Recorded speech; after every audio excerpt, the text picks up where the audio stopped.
Hi friends, welcome to my channel friends. నవరాత్రిలోన 5th day ఈరోజు అయితే మహాచండీదేవి అవతారం. ఈరోజు ఆ అమ్మవారి అవతారం చాలా బాగుంటుంది ఫ్రెండ్స్. ఈరోజైతే నేను అటుకుల ఉప్మా అయితే చేస్తున్నాను ఫ్రెండ్స్. అందరిలాగే చేస్తున్నాను, స్పెషల్ అయితే ఏమీ లేదు. అందరూ ఎలా చేస్తారో అలాగే చేస్తున్నాను. ఫస్ట్ అటుకులను అయితే మనం కడిగి అవి నానబెట్టుకోవాలి ఫ్రెండ్స్. కొద్దిగా గట్టిగా అయితే ఉంటాయి కదా, నానబెట్టుకునేక ఒక కళాయిలోని ఆయిల్ వేసుకొని దాంట్లో శనగపప్పు, మినపప్పు, ఆవాలు వేసుకోవాలి ఫ్రెండ్స్. 2 పచ్చిమిరపకాయలు వేసుకోవాలి, ఎండుమిరపకాయలు కూడా వేసుకోవాలి ఫ్రెండ్స్. కరివేపాకు, పల్లీలు కూడా వేసుకోవాలి. నేను పల్లీలు అయితే మర్చిపోయాను ఫ్రెండ్స్. అవైతే బాగా ఫ్రై చేసుకోవాలి.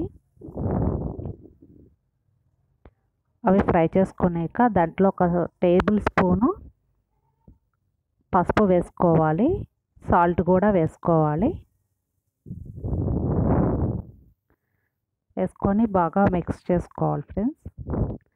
మిక్స్ చేసుకున్నాక మనం నానబెట్టి ఉంచుకున్న అటుకులని దాంట్లో వేసుకోవాలి.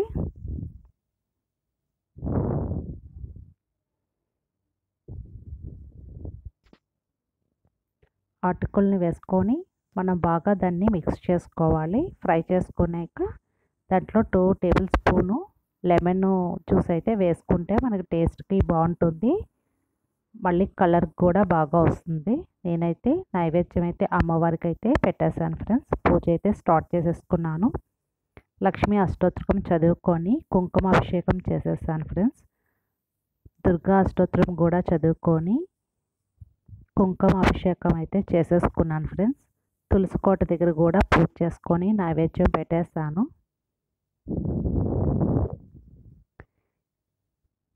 ఈరోజు మార్నింగ్ ఈవినింగ్ పూజ చేసుకునేటప్పటికి ఈరోజు అయిపోయింది ఫ్రెండ్స్.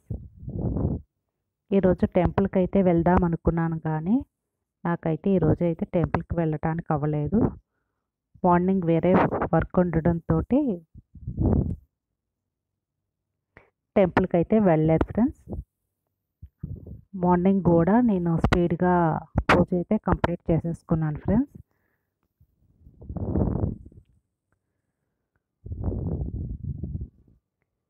ఈ 9 రోజులు అమ్మవారిని మనం బాగాను పూజ చేసుకోవాలి ఫ్రెండ్స్. ఈ మహాచండీదేవి టెంపుల్ అయితే హరిద్వార్లో అయితే ఉన్నది. ఇది 1929లో అయితే దీన్ని నిర్మించారు. అక్కడ దర్శనం చేసుకుంటే చాలా బాగుంటుంది ఫ్రెండ్స్. మళ్ళీ సరికొత్త వీడియోతోటి మీ ముందుకు వస్తాను. Happy Navaratri friends. Bye friends, bye.